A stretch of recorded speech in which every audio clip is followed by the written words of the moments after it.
Hello. So for my 4-week project, I decided to work with Adobe Illustrator. And I was just gonna explore the program, learn the basic tools, and learn image trace. So for how I did this, I used some resources online, and one of the main ones was on YouTube, and it was a channel called Tech and Design. And I really liked these videos because they talk you through the process very well, and they're very clear on what you were supposed to do. So that's very nice. Although I will say some of them are like kind of lengthy a little bit. Like I think one video on average was like 20 minutes or more, and there's about like 4 major videos over Illustrator on like basic stuff. So then also another resource I used was the Adobe official website. And that was very nice for definitely like specific things that they got into.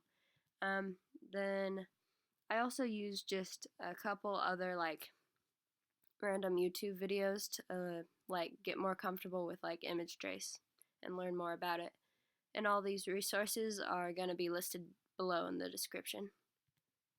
So for my learning, I learned that some of the things that I've like previously learned from like Photoshop can transfer over to Illustrator, which was very nice. So some things weren't completely new, so that was nice. But some things obviously were different. So one of the things I learned about was the brushes and color and how you like change it and stuff and the settings for it. So when you're messing with color, there's a fill color and an outline color. So they're both used for different things. So outline color is the color setting that I use the most, because that's the setting you use definitely when you're using like the brush tool for creating like lines. So anything with like that is a line, you use the outline. And then for fill, you can use it if you want. Like if you draw a shape, you can fill in that shape with the fill color, so you can choose that. So that's what those two are for. And if you get them mixed up, you can like, instead of like just like going from one to another and changing them to the opposite settings, you can just reverse them with like the arrows up in the corner in the picture on the right top. There's like arrows pointing to each one, and if you click that, it reverses them. So you don't have to go to each one and try to get the right color like the other one. So then another thing I learned was how to duplicate things quickly. And this is like a shortcut for it. You can also do it like multiple ways, but this is just a fast way to do it.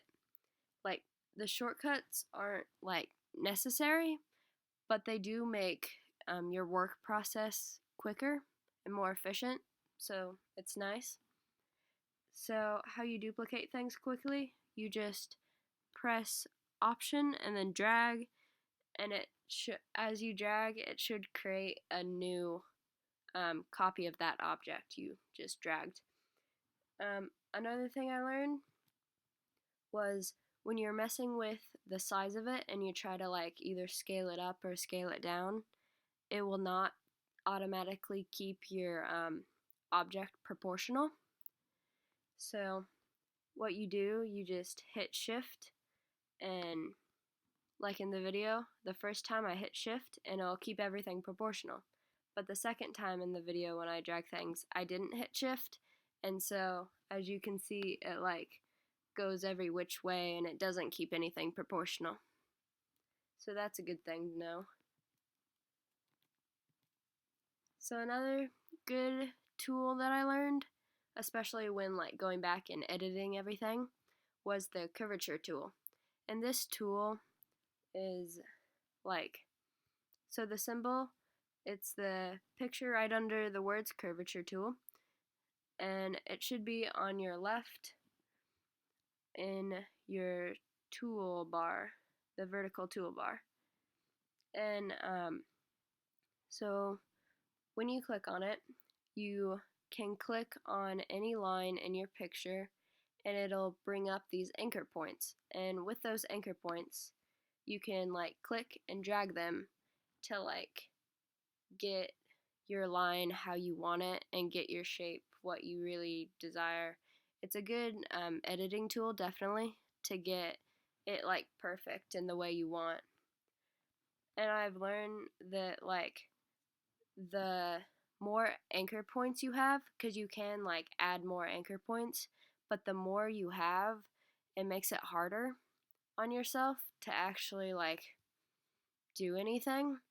So if you like keep the anchor points to a minimum, because you can also get rid of anchor points, if you can keep them to a minimum, it's for the best for editing purposes.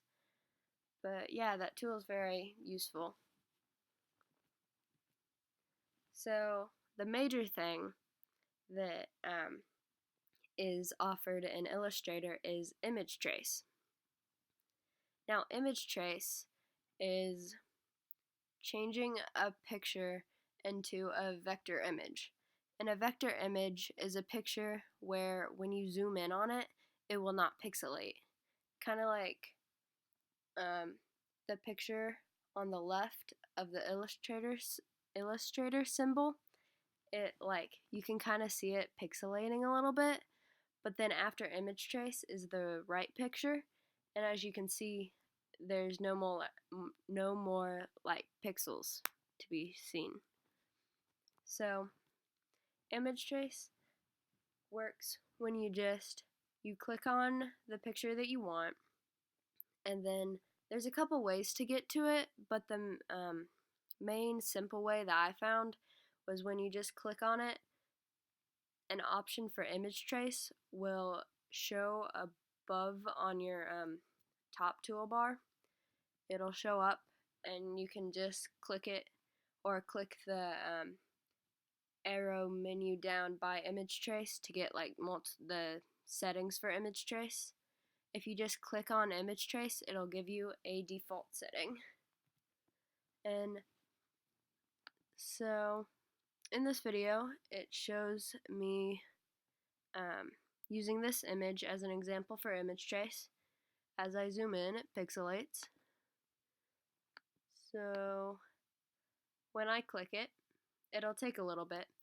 But then as you can see, when I click it, it changed it to a default setting, which I've learned that most of the time, for me at least, it like automatically changed it mostly to a black and white image.